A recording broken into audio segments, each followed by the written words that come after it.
अविशेष प्रकृति है। दृश्य से सूचना मिलती है कि प्रकृति का कितना दबाव आपके ऊपर है। कभी यह दृश्य मूर्त रूप में अर्थात लिंग रूप में प्रकट होता है और कभी भगवान अमूर्त होकर समझाते हैं।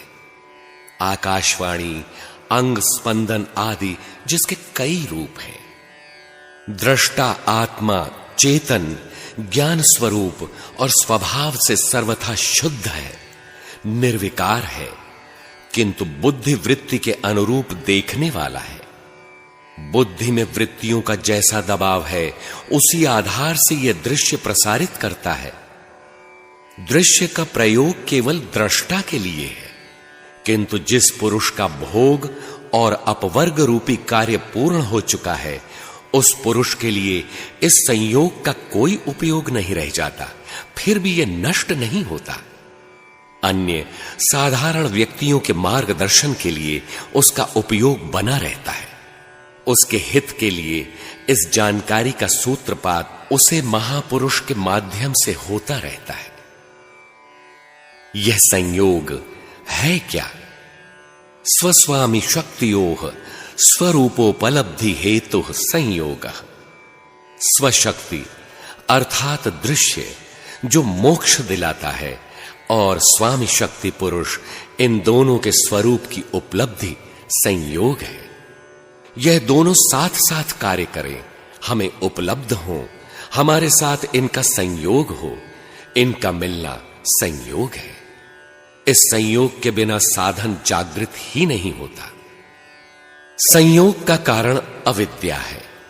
अविद्या के नष्ट होते ही संयोग भी नष्ट हो जाता है। यही हान है। पुनर्जन्मादि दुखों का अत्यंत अभाव है। यही चेतन आत्मा का कैवल्य पद है। गुरुदेव कहते थे, हानि हो जिससे 84, अर्थात अंडज, पिंडज, स्वेदज और उद्भिज, इन 4 रूपों में प्रसारित अनंत सृष्टि का अंत हो जाना, भव बंधन का छूट जाना हान है। यह हान विवेक ख्याति से आता है। विवेक ज्ञान के समय साधना ज्ञान की 7 भूमिकाओं से होकर गुजरती है। 7 में दक्षता आ जाने पर अशुद्धि का अंत होकर ज्ञान का प्रकाश हो जाता है। विवेक ज्ञान की प्राप्ति योग के अनुष्ठान से होती है, जिसके 8 अंग यम, नियम, आसन, प्राणायाम, प्रत्याहार, धारणा, ध्यान और समाधि है। यम 5 हैं: अहिंसा, सत्य, अस्तेय, ब्रह्मचर्य और अपरिग्रह। सतत अभ्यास से देश काल और जन्मादि की सीमा से ऊपर उठते ही ये यम सार्वभौम और महाव्रत बन जाते हैं। चिंतन द्वारा वृत्तियों का एक प्रकार से दूसरे प्रकार में परिवर्तन और उत्कर्ष जन्म परिवर्तन है।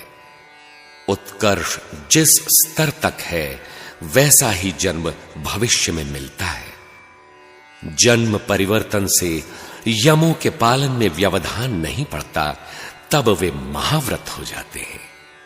यम सध जाने पर नाम रूप किसी भी देश में चित्त लगाने से तत्क्षण सुरत लग जाती है। गर्मी सर्दी इन यमों के पालन में बाधक नहीं रह जाते।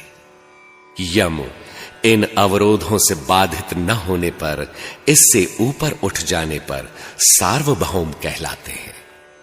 योग का दूसरा अंग नियम, शौच, संतोष, तप, स्वाध्याय और ईश्वर शरणागति का समुच्चय है।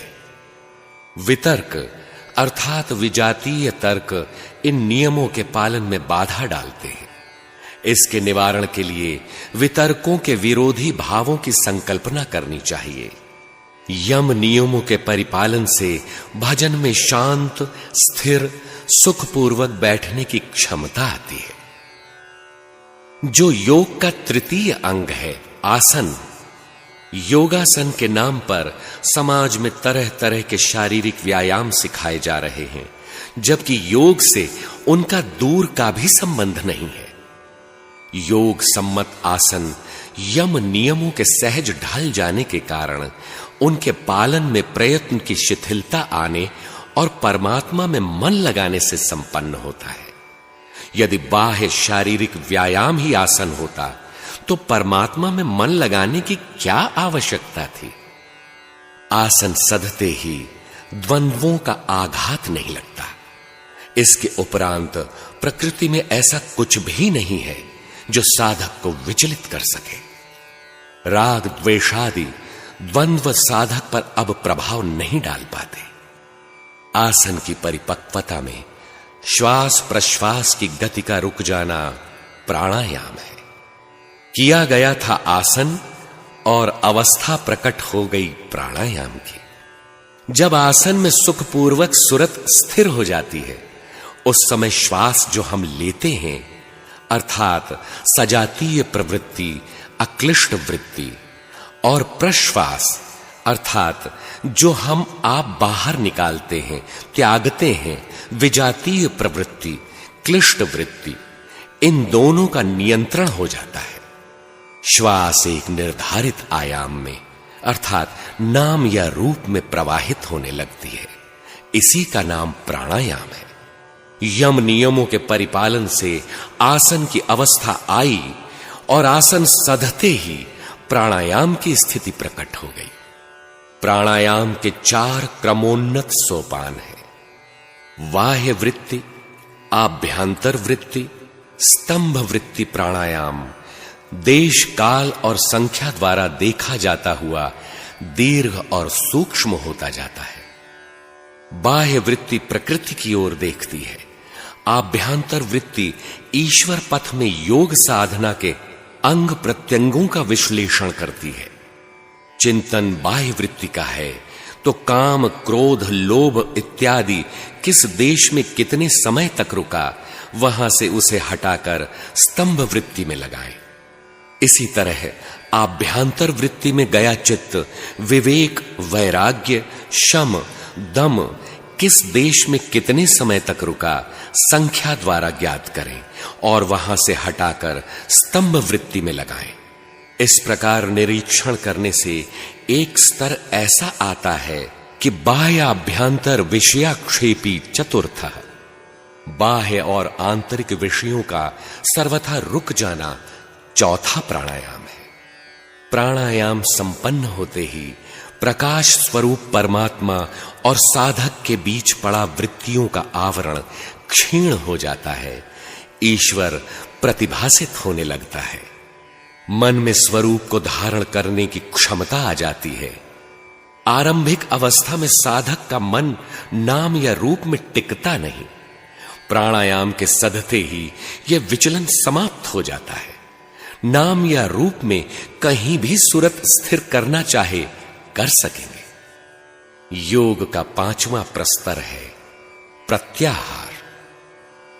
विषयों के संबंध से रहित होने पर इंद्रियों का चित्त के साथ तदाकार हो जाना प्रत्याहार है। जिन विषयों से इंद्रियां प्रभावित थीं, उनका प्रभाव समाप्त हो जाता है।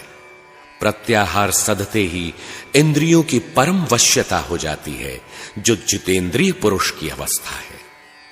इस प्रकार महर्षि पतंजलि प्रणीत योग दर्शन का द्वितीय पाद साधन पाद पूर्ण होता है, जिसमें योग के 8 अंगों में से 5 यम, नियम, आसन, प्राणायाम और प्रत्याहार का निरूपण इस पाद में हुआ। शेष 3 अंगों धारणा, ध्यान और समाधि को महर्षि ने अग्रतः तृतीय पाद विभूति पाद के अंतर्गत किया है, क्योंकि लक्ष्य परमात्मा को धारण करते ही ईश्वर द्वारा मिलने वाली विभूतियां ध्यान और समाधि स्तर में भी प्रकट होने लगती हैं, जिनका उल्लेख यथास्थान किया जाएगा। हरि ओम तत्सत।